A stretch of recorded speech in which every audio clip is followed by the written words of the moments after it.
Pupunta kami ng Olongapo ngayon. Hindi ko alam kung anong gagawin. Basta pupunta lang kami. May babayaran sa taxi. Magbabayad daw kami ng taxi. Buti pa yung taxi binabayaran.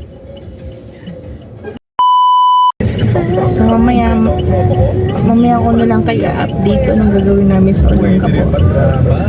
Basta ang alam ko, magkakapera kami sa Olongapo. So guys, nandito na kami sa office ng taxi. May babayaran lang kami sandali, then pupunta na kami sa pupuntahan namin para magkaroon kami ng pera. A few moments later.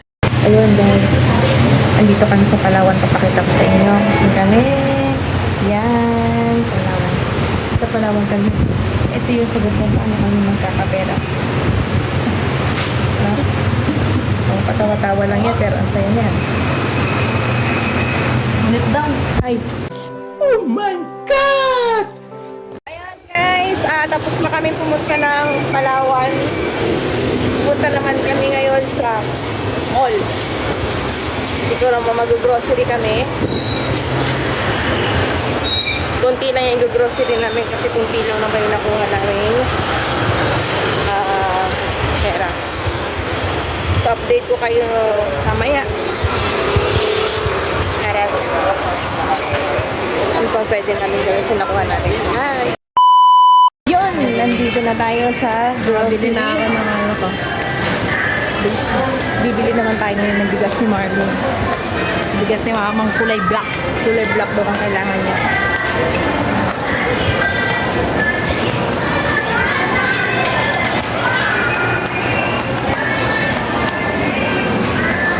Tingnan natin. Wala, pili tayo ng mangga doon. May biyakin, no? Wala, yung ano? Wala. Doon sa ano, may pili kang parataan.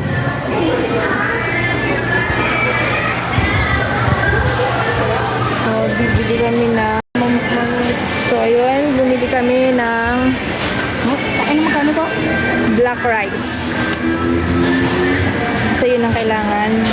Makakatulong to kung kayo ay diabetic. Tama kayo dyan, guys. Makakatulong talaga sa inyo ito. Rice bowl. Black rice. 227. Harvester. Ilang kilo yan? Ha? Ilang kilo? Ano ba? Kilogram? Ito na lang. Anong pinagkaiba niyan? Eh, organic. Yung isa, Chemical and pesticide free daw. May antioxidant rich, healthy, gluten free. Gluten free. pag yan, ito, ganito yung binili sa bahay. Ano ba? Okay guys. Bread.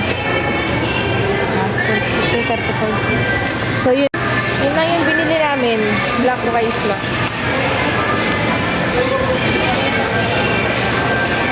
Magbabayad na kami sa counter. Kunti lang naman yung pila. So dito na kami. So mamaya update namin ulit kayo kung ano pang gagawin namin.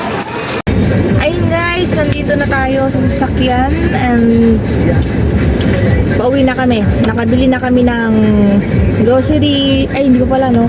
Bigas. Tapos bumili kami nito. At nakabili na din siya ng vape niya.